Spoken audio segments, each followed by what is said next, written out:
You are now listening to the Jay Porks Experience. Listen free on iTunes or at theandydareshow.com. Now, here's Jay! Yo, what is the word, people? Welcome to another action-packed edition of the Jay Porks Experience. I'm Jay Porks. With me, as always, on the other side of the glass, making sure this is a well-oiled podcast machine. Here from a Memorial Day edition of the Jay Porks Experience is the ever-popular Nobody. I've got a short list of Memorial Day things to get to. I know you're not actually going to hear this on Memorial Day, but this is the day that I'm going over all this stuff. So, I'm here. What is the deal? I hope you all spent your weekend honoring veterans who died in war, and not you, or who are wounded in war, who have been to war, and let's hope you didn't take this day to use it as an excuse to drink during the day and be slutty, because that's what you are, but you just don't want to be that in front of other people. Alright. Save the troops, or whatever the case may be. Anyway, okay, a lot of stuff getting traction this week, but it all stems from my backyard. Yes, folks, that's right. Staten Island has made the news again. This time, you may have noticed, there's a picture circulating around the interwebs of a couple, a man and a woman, teenagers, 20-somethings, I want to say, and the girl is in a dog leash, and she's on her knees, and they're doing puppy play in the mall. Internet goes crazy. It might just been on my side of town, might have been just my Facebook newsfeed, but a lot of people are really like not happy that these people are walking around living their lives. And I'm going to read an article from the stupidest publication in the history of life, SILive.com. Staten Island was under the freak show microscope once again this week after a man was photographed with a girl on a leash at the Staten Island Mall and elsewhere. Staten Island at its finest, wrote one commenter on SILive.com.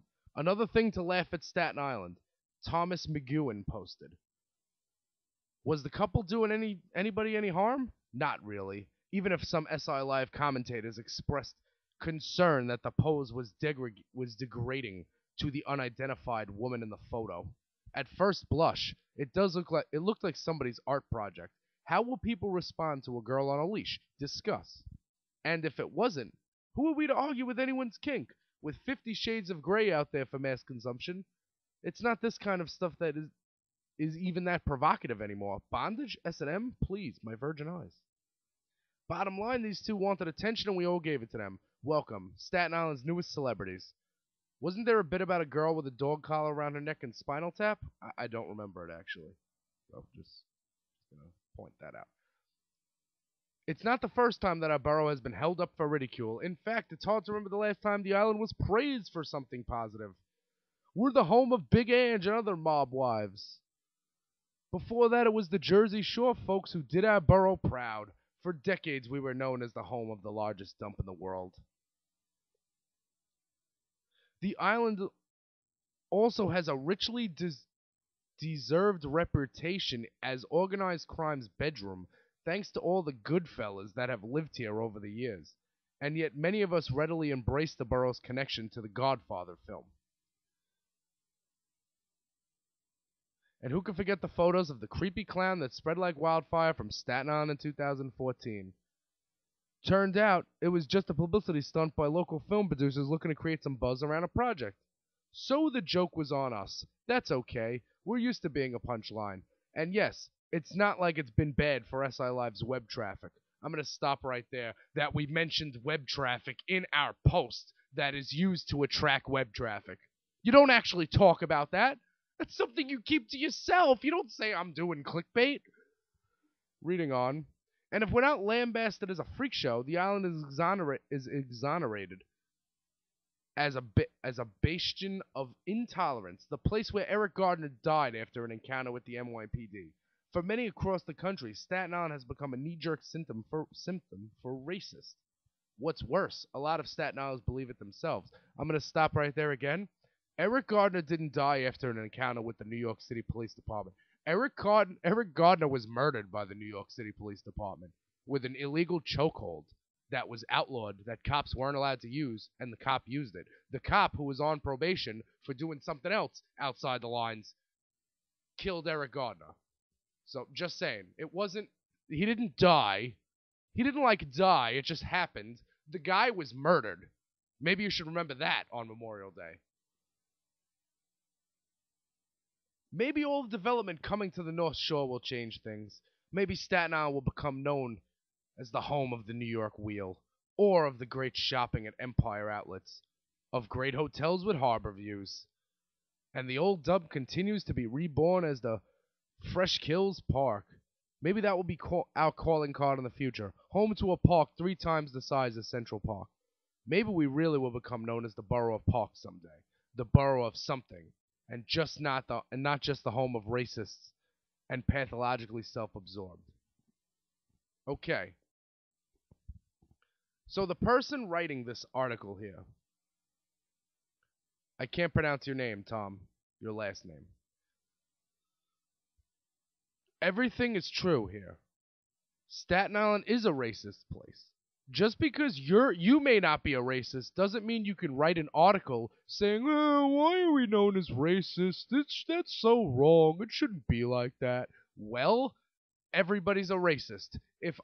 I've several times in the dining room, I've had over 20 to 30 people in the dining room, and the room might as well be red because we are swimming in conservative Republican. That's how it is. That's Staten Island.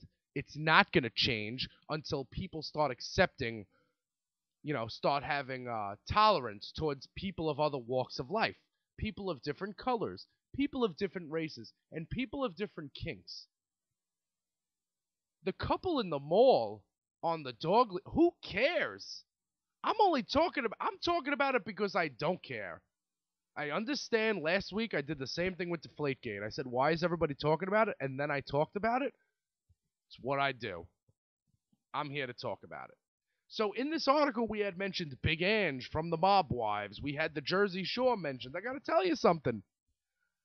I need a TV camera, some producers, and a reality network to go find this couple right now and put them on TV.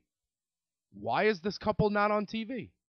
People would rather watch the Mob Wives? They'd rather watch some transsexual who pretends she used to be in the Mafia, even though one of the rules of the Mafia is to not talk about the Mafia, and going on a TV show that openly talked about the Mafia might infringe on those rules about the Mafia? But I don't know because I don't know anyone in the Mafia. Because if I knew someone in the Mafia, they wouldn't tell me that they're in the Mafia because you're not supposed to go around telling everyone that you're in the Mafia. I'm no Guido. I'm just saying. That's one of those things that's supposed to be under the table. You don't go around telling people, "Hey, I'm Don Juan, and I'm gonna do some fraud." Like you don't say that. I run a garbage company. Jeez. I saw a lot of people on Facebook posting, "Well, Staten Island, people take pills and look what happens." Listen, don't blame drugs for these two. I bet you that those two are the most sober individuals on this island. I'm sick of everyone blaming every Staten Island thing on drugs, and I'm sitting here not able to get drugs. Does that bother anyone else but me? Does that tweak anyone else the wrong way like it tweaks me? Because it really bothers me. How a bunch of, that's like the people who say that dating websites are for sex. Where? Where is this happening? Where is this sex that you speak of? Because I don't see it. They're not sniffing Percocets. They're not shooting heroin. Let them be. It wasn't like there was any blood involved. Meanwhile, and they're in front of Hot Topic. So that's it right there. It's a Hot Topic thing. You've seen the episode of South Park burning down Hot Topic with the Vamp Kids. That's what it is. And I don't understand. I don't think those kids thought, "Oh, we're going to be famous." They just thought they were going to go to the mall, because they want to know why. The girl probably wants to know, why can I be on a leash that I choose to be on while there's people in the bathroom of the Staten Island Mall sniffing Percocets, taking pills that are supposed to be taken orally and chopping them up and sniffing them like they were cocaine, except they're Percocets. Like, she's probably wondering, why can people do that, but I can't do this? Unlike Percocet sniffing, this isn't hurting me. So finally, the Daily News found this guy, because where SI Live takes a picture and writes an article, the Daily News went and found Nathan Riley and his fiance, who prefers the name Xena, Nathan's puppy, says the leash and collar are symbols of our bond to one another. Now Daily News caught up to this guy, and they called it puppy love. An engaged Staten Island couple that caused an internet firestorm after pictures of a man walking his fiancée through the Staten Island Mall on a leash went viral explained to the Daily News that they have a completely normal relationship, except for one abnormality that feels completely natural to them. Quote, the leash and collar are symbols of our bond to one another. Nathan Riley, 30, told the Daily News. The collar is like a ring for most couples. They use rings, we have a collar. Moving on. If you like her, you better put a leash on her. Riley and his fiancée, who prefers the name Xena, Nathan's puppy, caused an internet sensation when pictures surfaced last week of the two walking around through the shopping complex. Riley was observed by witnesses walking Xena through the mall while she was on all fours. Video also captured her dunking her head in a drinking fountain. What? Who cares? It's clean water, right? Just dunking her head in a toilet. The images generated a lot of attention, mostly negative comments, but the couple said they just wanted to explain their unusual lifestyles all about. Xena said they never intended to get attention, but this is just who they are. There's an up-close look of the collar that has her name on it. This is the lifestyle I choose to do, she said. Though many people have made crazy assertions, Riley said there is no active abuse and the leashes are not involved in their sex life, which he said is normal. He also is not forcing Xena to do anything she doesn't want to do, and the couple go over everything they do together in detail beforehand to ensure both parties are okay with it. No matter what, quote, no matter what, everyone is right and no one is wrong, he said. Everyone can have their own thoughts and opinions on the matter. If they stop and ask us, we will explain. As Shockwave flash crashes on me, that's killing me. We are comfortable with who we are right now, Riley said. We are comfortable with where we are right now, he said. Riley said he started experimenting with BDSM 2 years ago. He discovered the idea of puppy play, which separates the couple into a dog and trainer. He said it felt right, unlike previous, more traditional relationships, which were, quote, a little off and unnatural. There is really no sexual appeal to it, he added, adding that he doesn't know what drew him to it. It's the way I am. There's really no reason. There's no reason I do this other than it's just me and who I am.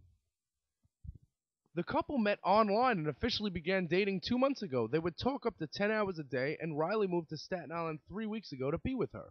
Riley, a truck driver, is currently applying for his New York license. Xena, the 21-year-old Sunnyside resident, said she first heard about the lifestyle when she was 13 and investigated online. She admits the decision has caused friction with her family, but is happy with her choices and in love with Nathan. The first time I put a collar on, I thought, now I need to find someone on the other end, she said. As long as it was with my fiancé master, I couldn't be happier. I gotta be honest, I'm like getting choked up here. That's so cute. These people found love. So, let's go over bullet points here. There's a couple where the chick is on a leash. They're engaged. He's 30. He moved here just to be with this chick who is 21. Okay. Her family's not down with it, which is fine. although kinky in the streets, not freaks in the sheets, as the sex is normal. And could we just hit the biggest point here? And that's that a guy who walks around with his girl on a leash gets to have sex when awesome guy with podcast born again virgin. I'm not complaining. I'm just listing things that are happening. I'm just stating things that are true, and maybe someone starts thinking of it. So online dating is working for some people. Maybe if I was into puppy play. You know what? Here's the thing. You know what I'm into? I'm into this weird thing called normal play. How about you be the girl, I be the dude, and we do that? You be the girlfriend, I'll be the boyfriend. Deal? Deal? I know it might not be weird, but I am so down. The first time I put on a collar, I thought, now I need to find someone for the other end. Come on, I mean, if that doesn't pull on your heartstrings, I don't know what is. So, happy couple. Weird accessories, not weird love. Okay. Moving on. This is something I wanted to address before I go to the second half. By the way, I'm not a complainer when it comes to chicks. If I'm complaining about that, everything else is going well, so don't bother me. But the other day, I was on one of the dating websites, and I saw this girl had in her profile something about having a car. You gotta have a car. And I was on the way home from work, and I just said, you know what? I'm gonna fucking tell this girl off. And I messaged her, and I said, listen, it's New York City. You don't need a car. Like, it's not needed. I'm not Andy. I don't live in Chicago. I'm not Tyler. I don't live in California. I live in the one state where, if you have some willpower, the bus isn't that big of a deal to take. Okay? It's really not. I left work the other day. I got on the bus at 9:53. I got off the bus at 10:13 at my house. 9:57, excuse me. It was like a 16-minute ride. It was crazy. So this girl hits me back and she says, listen. First of all, the message I wrote to the girl was, I'm not interested or anything. I just want to tell you that, in New York City, not everyone might have a car. So she says, well, everyone's allowed to have their own preferences, and honestly, you look like an unmotivated asshole, and I wouldn't be interested in somebody like you anyway. And I was like, I've had a job for 15 years without a car. So, well, congratulations. But you look unmotivated. Then she blocked me. Like, I had this long paragraph written where I wasn't going to say anything derogatory about her. I wasn't going to poke fun at her weight. I wasn't going to poke fun at her ethnicity. None of that. I wasn't going to mention the fact that she's ugly, but she's got panties on in her picture on the dating website, but she wants to be respected. I wasn't going to say any of that. I just wanted to explain to her that a dating website, it's not like the bar moved to the internet. If where dudes with cars and good jobs and dudes who have their shit together, where they meet girls? Real life. Real life is what they do. But girls like that join the dating website thinking they're going to find, somebody who's, with a pension and unlimited cash and the exact image in their mind that they see of the perfect dude. I got to tell you, if you want that, you might have to focus on the real world. The real world might be something you might want to try. And if those types of guys aren't talking to you in the real world, the thing is that you're not really that attractive. If that's the case. If you feel that there aren't dudes in real life talking to you, it's not because they're, like, weird. It's because you're not good looking. You need to understand that. All women are beautiful. It's personalities that make people unattractive. Meanwhile, I'm unmotivated. I've been all week since this was like 6 days ago, because all the fun stuff. I gotta tell you guys, all the fun stuff happens right after I'm done recording on the podcast. Right after I hit stop, that's when all shit goes down. So all week I'm like, what am I motivated for? Is something happening that I need to be motivated? What's happening? What's on the horizon? Wake up to my shit job, live this shit life, live in this shit house with this shit family. I mean, what am I exactly supposed to be motivated for? What's happening? Is something happening in the future? Do I have a big job interview coming up? Do I have a hot date coming up? Do I have any of that? Are there any concerts coming up in the next month? What do I need to be motivated for? Now, you might say that the girl who called me that might want to make herself a little more motivated to meet a significant other because she found her way on a dating website, which is laziness. It's like people standing on escalators, like Chris Novoselic used to say. Chris Novoselic said it best. People standing on escalators is the testimony of human laziness. Where is that? I'm going to find that quote. Oh, found it. That didn't take long. All right, let's hear Chris Novoselic on escalators. Pedal the ass that God gave you. Buy nitrous.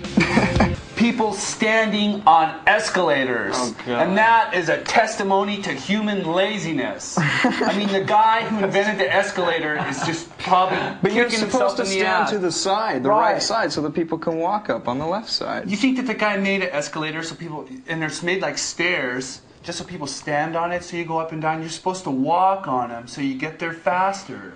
You know, and then people stand on there. So every time I'm on an escalator, I'm just like, excuse me, pardon me, excuse me, pardon me. You know, that's my pet peeve right there. Yeah. And I'm going to do something about it. And I'm urging you to do something about it. Write your congressman, get a group together, and I think we could do something about this. So people standing on escalators, the testimony of human laziness. I'll take it one step further. Girls who join dating websites who have both legs, both arms, testimony of human laziness. Testimony of what has happened in this country. The reason why I'm on sites like that is because I have social anxiety disorder. I know it may not seem like that because I take things and I am able to talk to people and I, may indulge in the recreational use of marijuana from time to time, and that might help me through the day. But I don't get it. I'm on there because I can't. If I see a hot girl, I can't go up to her because I just can't. I can't psych myself up to it. It would have to be some by accident, accidentally bumped into her. Oh, you look familiar. I don't know. I don't have lines. Wonder why I don't have lines? Because in high school, when most of my peers were, getting their chops in on how to pick up girls, the art of picking up women, I had a girlfriend. So if you're a girl who's under the impression that you're attractive, there is no reason to be on a dating website. I'll say it every week. You're messing up the math. Messing up the math on the dating websites. Testimony of human laziness. What am I motivated for? I'm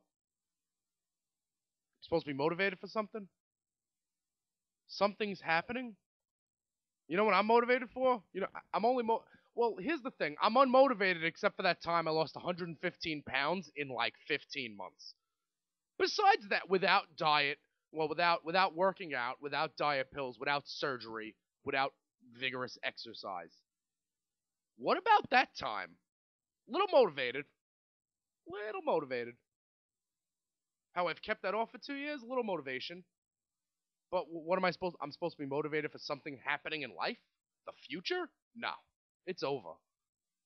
The only thing I'm motivated for is the second half of this podcast when we come back after this. Hey everybody, this is Andy from the Andy Dare Show, just thanking you for checking out the Jay Porks Experience. If you want to learn more about Jay, follow him on Twitter @JayPorks. Follow him on Instagram @JayPorks. jporks.com for the podcast, articles, pictures, you name it. There's a running theme here. It's JPorks. So for 2015, if you want to support the Dare Podcast Network, all you got to do is go to theandydareshow.com and click on the Amazon banner, and you will be tipping your cap to the JPorks experience and all the fine broadcasting here at Dare Network. Thanks for listening, and back to the JPorks experience. And we are back. We're going to get into some music stuff now, I promise. I swear. We've actually do got some stuff. See, Jack White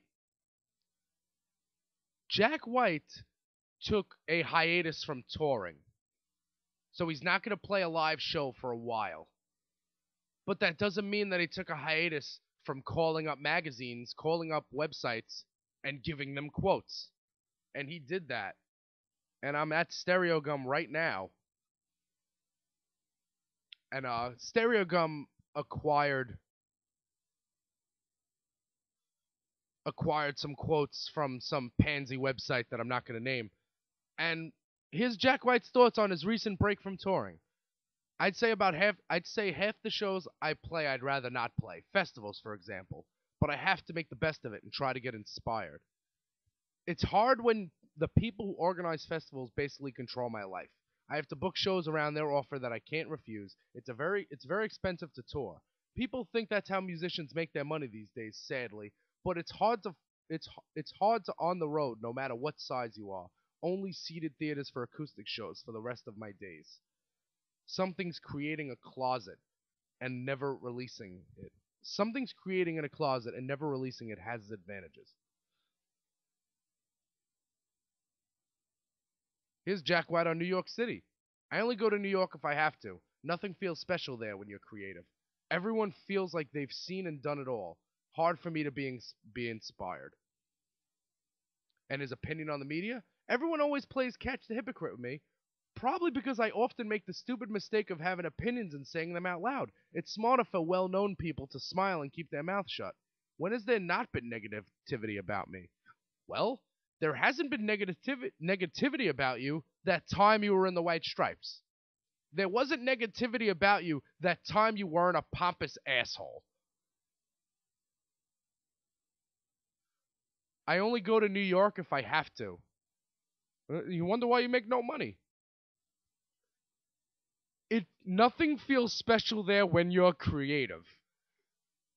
I understand that a guy who's a musician creates music, but you don't say that you're creative. You don't say that you're creative to somebody else. You save that. You have somebody tell you that. Like, I don't go up to people saying, wow, I'm really funny. You know, I have that. If people tell me, hey, you're pretty funny, like, that's it. I don't tell them that I am. And this quote, I love it.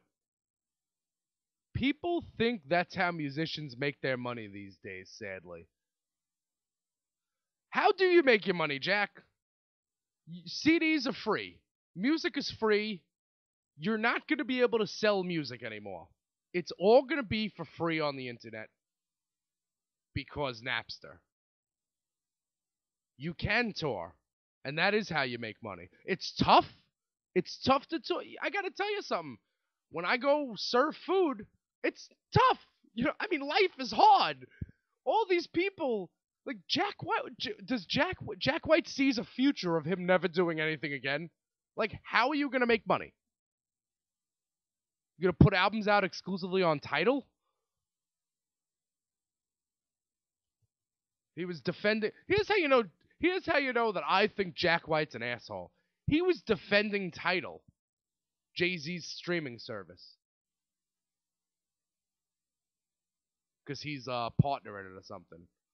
Digital in the car, vinyl in the bedroom, or vinyl in the car, digital in the bedroom. I got news for you. If the vinyl isn't on a vinyl record player thing, then it's not in the car. And it sounds better on MP3, where I don't hear the every time there's a blank space in the music. But who am I to Who am I to talk smack about Jack White? I can't play guitar. I'm just saying, if you want to take a hiatus from touring and you want to take a hiatus from people, don't show up being quoted. And does he think he's trolling people like me? Because he's going to mention it, I'm going to say it on my podcast? Well, you successfully did it. There's I should have led with this because I went from Chris Novoselic. There's an interview with Shannon Som up on AlternativeNation.net. I've been calling it Alt Nation for a while. AlternativeNation.net, Gene Simmons highly influenced Nirvana's Chris Novoselic, according to Meat Puppets drummer. And this is Greg Prato, the guy who wrote Too High to Die, Meet the Meat Puppets. How was it playing at the premiere of... This is Shannon Som. They're asking questions. The Shannon Som, drummer of the Meat Puppets. How was it playing Sundance at the premiere of the Kurt Cobain doc? Who were some of the celebs you got to meet and hang out with at the premiere? That was freaking cool, too. We met Jack Black, who was a huge Meat Puppets fan, and saw Novoselic again. We always talk about Kiss when I see him. Gene Simmons was a huge influence on him, and you can tell by his sound. He uses a 70s Gibson Punisher or Grabber. Meeting Frances was cool, too. She was very sweet, and I thanked her for having us. She was so down to earth. Park City, Utah is very beautiful. Great weather, and the place we stayed was at styling, to say the least. Lots of fun. But I guess the only thing that could have been more of a venue instead of sticking us in the corner and a little more PA. But in the end, a good time was had by all. And that's what really matters. I met Brett Morgan, too. He's a really nice guy, and I was going to put him on the list. And I'm going to put him on the list when we play LA on July 20th at the House of Blues. That was really as far as celebs. But we did see Tobin Maguire, but he seemed a little standoffish. Jack was totally freaking cool, though. How was it opening for the Sound Sleep players? What was the atmosphere backstage? He said, man, that was off the hook. It was funny and surreal seeing Dave watch me playing drums. I told him I really liked his playing. He was a busy man that day. But yes, we got to see John Fogerty soundcheck. And seeing all those great drummers like Brad from Rage Against the Machine and Taylor Hawkins was great too. The sound system was amazing. One of the best sounding gigs I've ever played. Just really dialed in. I got to play on Taylor's kit too, a Gretsch with concert toms, no bottom heads, like Peter Criss used to use in the 70s. We only played like 30 minutes. We got to open the whole show, but it was an amazing night. Saw Rick Springfield, Daryl Hannah, and Rick Nielsen, who I got a pic taken with. I love old Cheap Trick. And Eric Burden from the Animals was hanging out too. And me and the Foo Fighters guitar player talked about our love for Ace Frehley. He has a sticker of him on one of his Les Pauls. He was a cool dude, too. Pat Smear. That's it? Okay, that's a long article. So, Chris Novoselic influenced by Gene Simmons bass playing. People are commenting on that on the Meat Puppets page, like, oh, who is an influence? Shut up! Shut up! Like the fucking article, or don't. Don't with the negative comments. It's not like we put a picture of a chick on a leash. You know? I say we, like I'm in the band. It's not like they had their social media guy, who might be me, put their stuff on Facebook. Whatever it is. What else is going on here? Before I get into this, I want to see if this is from today.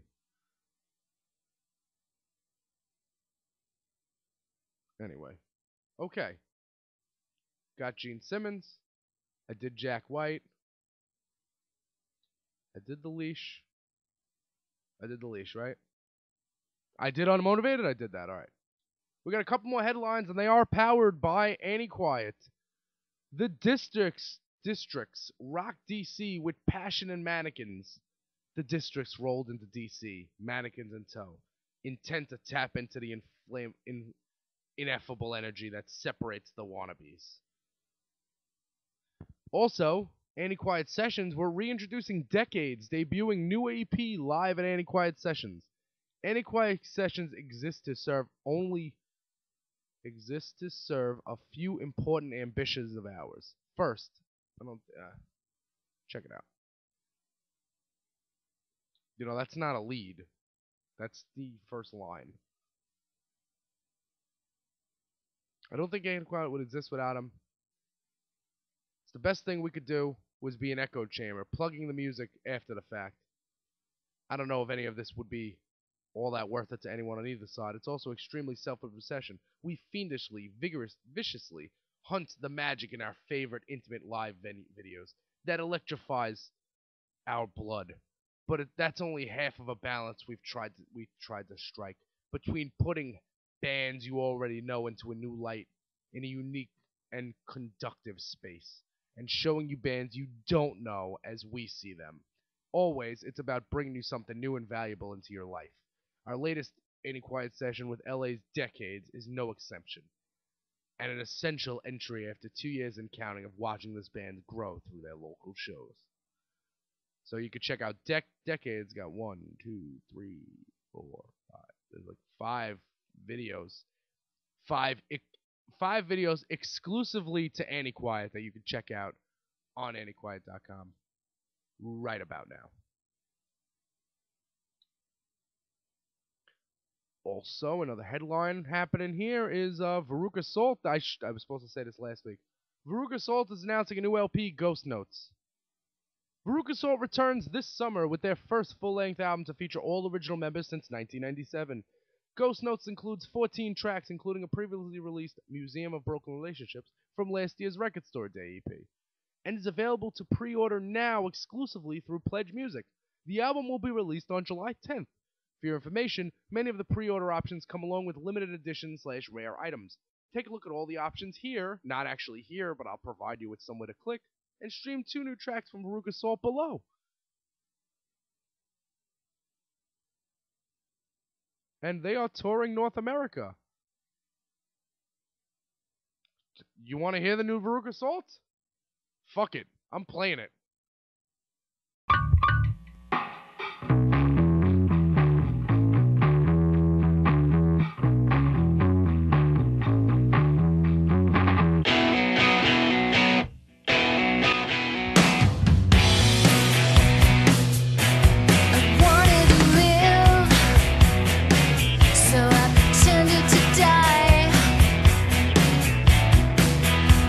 Shut down, cash out, and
There it is. New track. Veruca Salt, titled The Gospel According to Saint Me.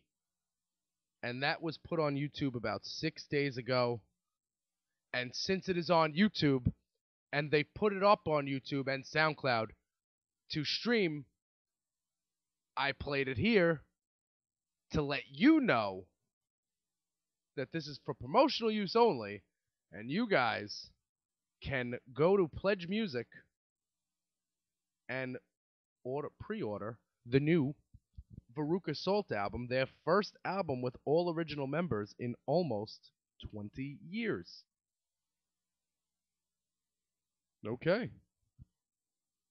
What else is going on here? The drummer of the Posies died. R.I.P. Darius Minwala.